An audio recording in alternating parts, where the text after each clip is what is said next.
السلام عليكم ورحمة الله تعالى وبركاته داوديال كلنتي وعنا وناكسن مركزتا ميل كستا iyo xilli walba oo aadna daawanaysaan waa aniga ah warsame kaafi Cabdirashiid Aadan kuna soo dhawaada barnaamij gaar ah oo aan ugu hirgeli doono xaaladda dugsiga degmada Ceeldhaable oo 15 kiiloomitir dhinaca galbeedka ka xigta magaalada Ceerigaabo ee xarunta gobolka Sanaag dugsigani aad aragtaan daawadayaal waxa wax ku barta arday aad u tiro badan oo ku dhaqan deegaankani Ceeldhaable iyo deegaanada hoos yimaada haddaba bal ugu horeyn intaynaan u gudagelin barnaamijkeena aan wax iska weydiino xillimaa la aasaasay dugsigani yaase ka dambeeyay in ay wax bartaan ubadka ku dhaqan deegaankani Ceeldhaable Ismaaciil ayaa arintaasi nooga warbixin doona Bismillaahir Rahmaanir Rahiim ugu horeyn magacaygu waa Ismaaciil Maxamed Ciise Xasan haddaan kaga warbixiyo deegaankan Ceeldhaable ugu horeyn aynu gaar u eegno iskuulkan dugsigan hoose dhexe Ceeldhaable waxaa la aasaasay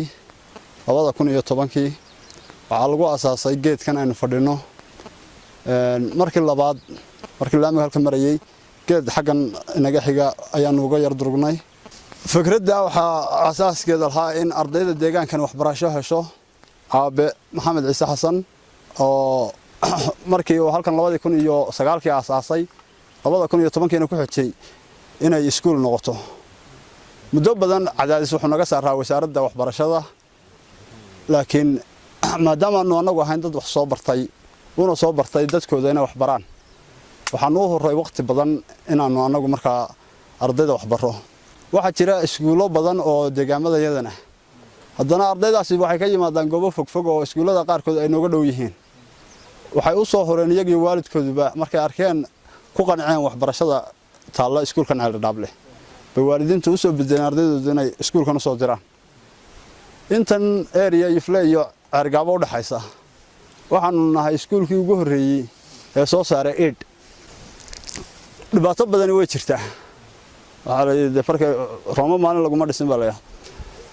waxaanu ka codsanaynaa haday tahay wasaaradda waxbarashada iyo tacliinta sare haday tahay cid kasta oo waxbarashada danaysa in galaasyo kale naloo kordhiyo waayo labada fasal ee dhisan bawan ilaa aid baan ugu hoos dhignaa waad arkaysaa in arday dheeraad ah dibadda aan ku dhigaynay markay ka buuxsameen waxaanu ka codsanaynaa mar labaad iyo mar saddexaad macallimiintana inay soo kordhiso bawaagtii ardayda wax ku baran lahayd iyo ofiskii iyo feedinkii cashirkeenu hore bay noo soo socday kana waxa weeye waa taabic waa cashir la sii socda cashirkeenu hore oo yaniga ku sii xirsan cashirkeenu hore waxaan ka warramanay hooyada waxaan niri hooyadu waxa weeye wahiya iyadu hooyadu aqla maanada qabihi lisaani waxa weeye shayga ugu qaalisan waxa uu ku dhawaaqo carabkaygu wahiya hooyadu aqla waa shayga ugu qaalisan maanada waxa uu ku dhawaaqo bihi isaga lisaani carabkaygu daawadayaal sharmaarka waxa uu kamid yahay macallimiinta wax barta ardaydani ku dhaqan deegaanka Ceeldhaable bal sharmaarka waxaan wax ka weydiin doonaa sida ay ardaydani wax u bartaan iyo sidoo kale xaaladda iskuulkani sharmaarka bal ugu horeyn waxaad nooga warbixisaa xaaladda iskuulka dugsigana waa dugsiga hoose dhexe ee loo yaqaan Ceeldhaable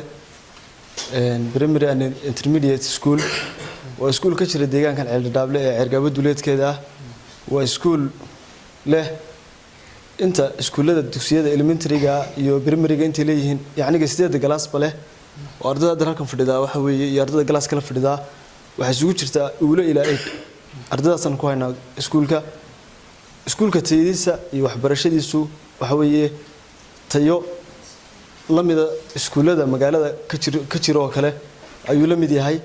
laakiin waxa jira baahiyo gaar ah oo iskuulkani yacni la dirsay oo duruufo u noqday khaas ah sida agabka maxaa la yiraahdaa dhismaha maxaa la macallimiinta ku yar maxaa la yiraahdaa deegaanka oo yacni marka yacni abaara dhacaan oo iskuulku yara magaranaysa ardaydu yara kala gurguuraan walow aan taas nagu badnayn sida iskuulada qaar ay xidhaan bada yacni duruufahaasi laakiin iskuulku waxa uu iskuul shaqeynaya waxaad ka aragtaan ardayda xajmiga leh ee fadhida galaaska iskuul la mid ah oo maxaa la yiraahdaa iskuulada deegaankana ama ku dhow deegaanada nagu dhow oo inta soo arday fadhida ma jirto marka taas waxay maragu tahay in iskuulkani uu yahay iskuul yacni kobcaya oo yaniga maxaa la yiraahdaa kor socda waxaan codsanaynaa wasaaradda waxbarashada ka codsanaynaa iyo maxaa la yiraahdaa heer gobol iyo heer degmaba qaranba in bal iskuulkan baahiisa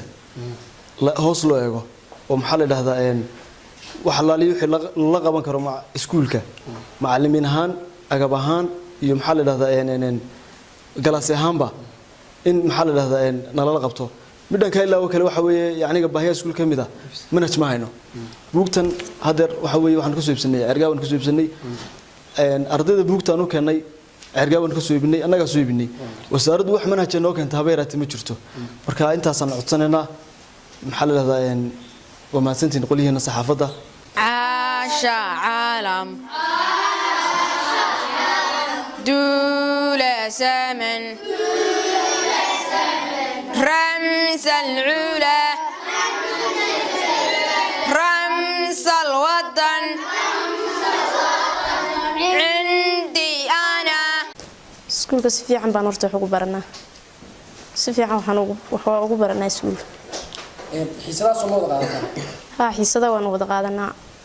qaarna ma aan qaadano xiisada caadi uma dhameystirano maalintii maadaama macalimiinta naga dhiman tahay macalimiinta nagu yirihiin iyo galaaska nagu yirihiin galaas marka war buug iyo office iyo buugtana waa naga dhiman tahay buugta caadi noogu wada dhameystirno caasha caalam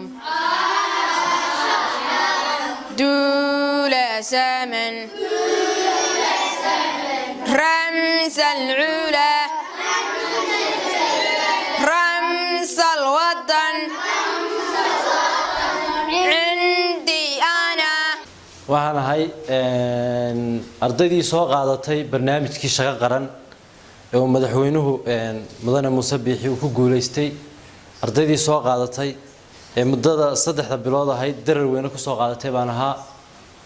kadibna waxaan ahaa ardaydii dooratay wasaaradda waxbarashada kadib wasaaradda waxbarashada markaan doortay nasiibkaygu wuxuu igu soo beegay iskuulkan Ceeldhaable iskuulkan Ceeldhaable haddaan wax yar kaaga taabto horta waa iskuul aad iyo aad u wanaagsan waa iskuul ardayda dhigata ay tahay arday aad iyo aad u wanaagsan tayo leh waana arday aad iyo aad u fara badan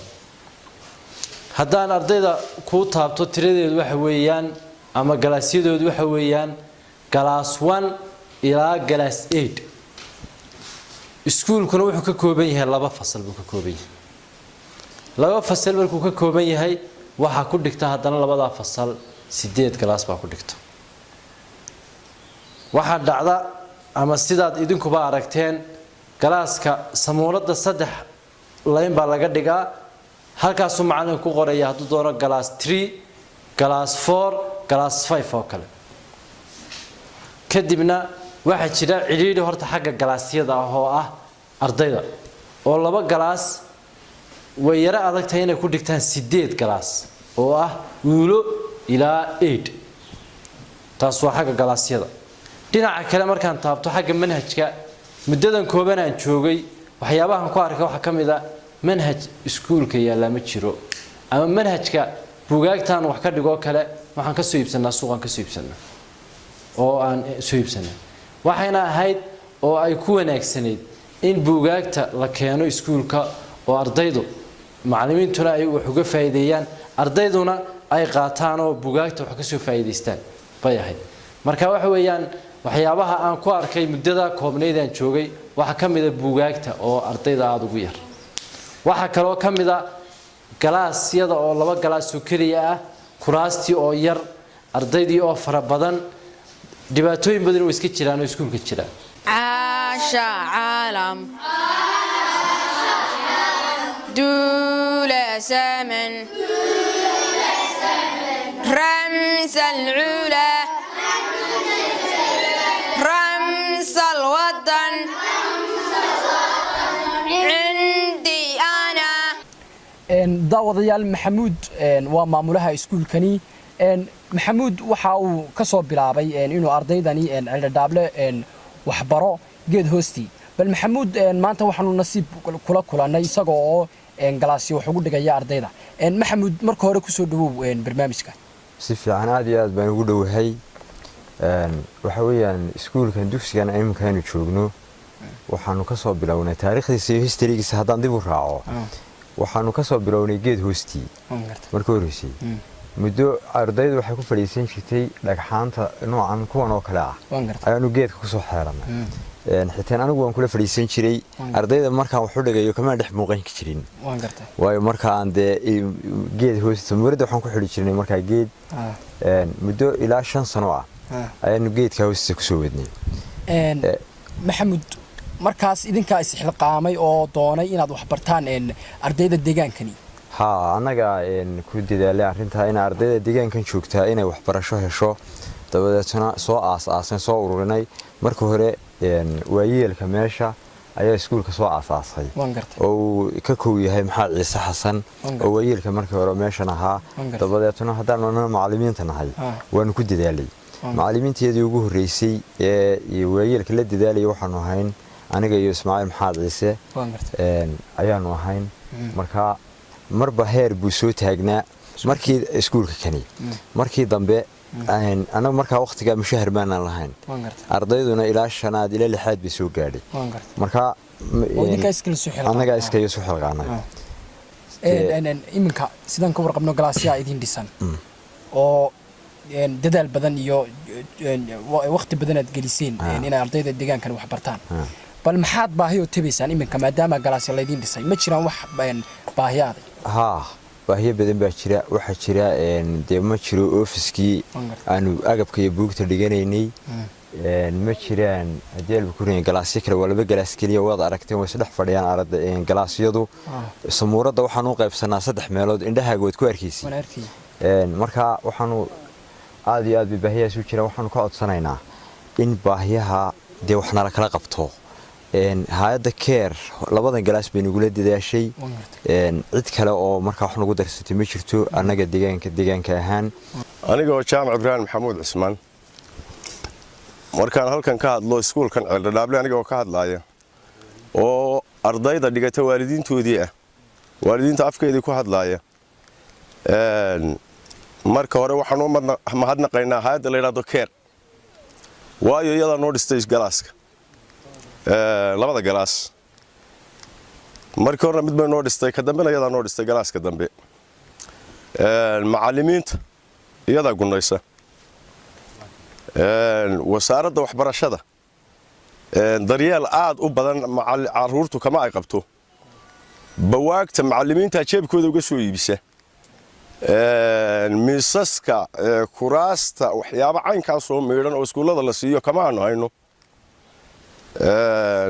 ta kale macallimiinta mushahar ma ay siiso hadday wasaaradda tahay waxaan kaleeto ka hadlayaa muuse bawaagtii uu yidhi caruurta waa la soo gaadhsiinaya waa inuu soo gaadhsiiyo waanu leenahay